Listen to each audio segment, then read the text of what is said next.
Le film s'ouvre dans l'Oregon, au début des années 1970, en plein hiver. Une jeune fille sort de chez elle et aperçoit une voiture garée près de chez elle. Alors qu'elle s'en approche, elle entend une voix. Lorsqu'elle se retourne, un homme pâle et effrayant s'approche d'elle et la traite de fille presque fêtée, et lui raconte comment il portait ses longues jambes ce jour-là. 20 ans plus tard, dans les années 90, l'agent du FBI Lee Harker est affecté à une affaire avec son partenaire, l'agent Fisk. Ils se rendent dans un quartier pour se renseigner sur un suspect, mais Lee parvient à désigner la maison à sa première intuition. Fisk ouvre la porte et reçoit une balle dans la tête, ce qui incite Lee à entrer dans la maison avec son arme. Elle surprend le coupable assis au pied de son lit, les mains levées.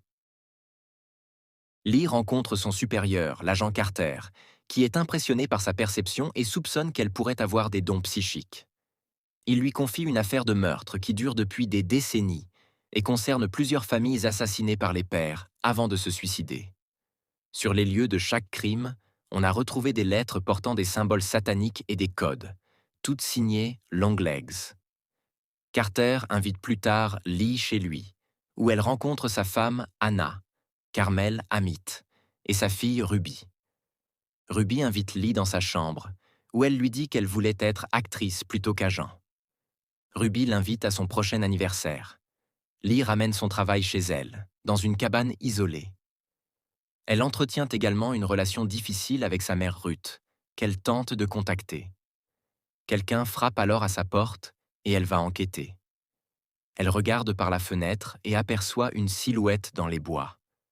Lorsque Lee sort pour l'affronter, il entre chez elle, ce qu'elle remarque. À son retour, la silhouette a disparu et il ne reste qu'une enveloppe pour Lee, avec la consigne de ne pas l'ouvrir avant le 14 janvier. Lee ouvre l'enveloppe, une carte d'anniversaire comportant un code satanique similaire aux lettres évoquées par Carter. Un passage de l'Apocalypse, je me tenais sur le sable de la mer, est déchiffré, accompagné d'une menace de violence explicite. Carter fait appel à Lee pour enquêter sur un autre meurtre commis par Longlegs. Le père était une fois de plus le coupable. Et Lee et Carter découvrent tous deux le corps en décomposition de l'une des filles de l'homme. Au poste, Lee fait part de ses conclusions à Carter. Chacun des meurtres a coïncidé dans les 6 jours précédant l'anniversaire des filles des familles, toutes les dates étant le 14 d'un mois donné. Les dates de chaque meurtre forment un triangle sur un calendrier linéaire, à l'exception d'une date manquante, et on pense que c'est à ce moment-là que Longlegs frappera à nouveau. Lee ne mentionne pas avoir reçu la lettre de Longlegs, mais suggère à Carter que Longlegs a quelqu'un ou plusieurs complices pour les meurtres.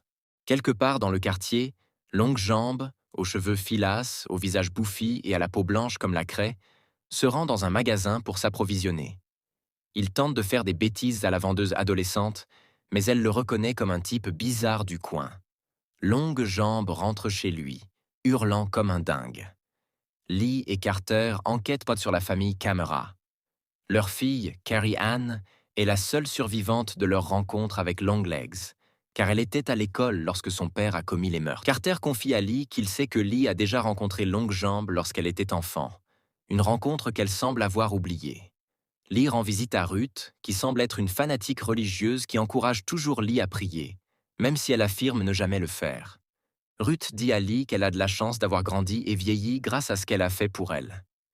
Lee trouve des photos d'un homme mystérieux parmi les affaires de Ruth. C'est une photo prise par une jeune Lee. Elle est la fille de la scène d'ouverture, juste au moment où Longue Jambe est venue la voir, elle et Ruth. Lee rapporte cette information à Carter.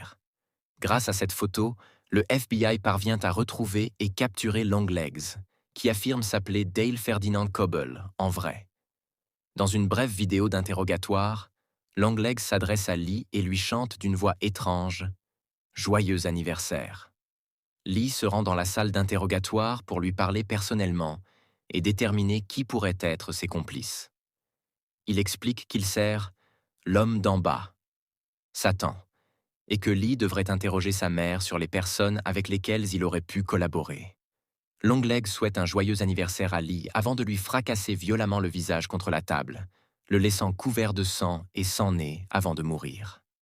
Carter reproche à Lee de ne pas maîtriser Longlegs, car désormais, ils ne sauront jamais qui est son complice. Il informe également Lee que Carrie Ann ne peut pas être la coupable, puisqu'elle aurait sauté du toit de l'hôpital psychiatrique. Lee se rend chez Ruth avec l'agent Browning. Lee entre dans la maison et ne trouve pas sa mère, mais Ruth surgit de derrière Browning et lui explose la tête avec un fusil de chasse. Lee court dehors pour affronter sa mère, qui pointe son arme sur une poupée ressemblant à Lee jeune. Ruth annonce à Lee qu'elle est libre de son contrôle, et lorsqu'elle tire sur la poupée, une bouffée de fumée noire s'échappe de la même bille métallique que celle de l'autre poupée. Lee perd alors connaissance. On entend la voix de Ruth raconter une histoire à Lee. Dès la première visite de Longue Jambe, Ruth l'a supplié de les épargner, elle et Lee, lorsqu'ils reviendraient cette nuit-là pour commettre les meurtres. Depuis ce jour, Ruth est devenue sa complice, livrant des poupées qu'il avait fabriquées à l'effigie des filles de chaque famille, contenant une essence de magie satanique qui manipulait les pères pour les pousser à commettre les meurtres. Ruth se rendait dans les maisons déguisées en nonnes, affirmant que les poupées étaient des cadeaux de l'Église. Longue Jambe vivait également dans le sous-sol des Harker, ce qui faisait de lui l'homme d'en bas. Ruth justifie ses actes par le désir de sauver Lee de la mort et de l'enfer. Lee se réveille dans son ancienne chambre et découvre que sa mère est partie. Elle entend le téléphone sonner et décroche. Une voix étrange lui annonce qu'elle rate l'anniversaire de Ruby. Elle se précipite vers le hangar pour retrouver la voiture de sa mère et se dirige vers la maison de Carter. Quand Lee arrive, Ruth est déjà là avec la poupée qui ressemble à Ruby, et toute la famille est en transe. Lee tente d'avertir Carter, mais il est contrôlé pour paraître en colère et abrasif. Ruth suggère de couper le gâteau. Alors Carter et Anna se rendent tous les deux à la cuisine, et on entend Anna se faire poignarder à mort. Lee tente d'arrêter sa mère, mais elle compte bien aller jusqu'au bout. Lee tire sur Carter avant qu'il ne puisse s'approcher de Ruby, et Ruth se lève furieuse pour tenter de poignarder Lee et Ruby, mais Lee tire une balle dans la tête de sa mère.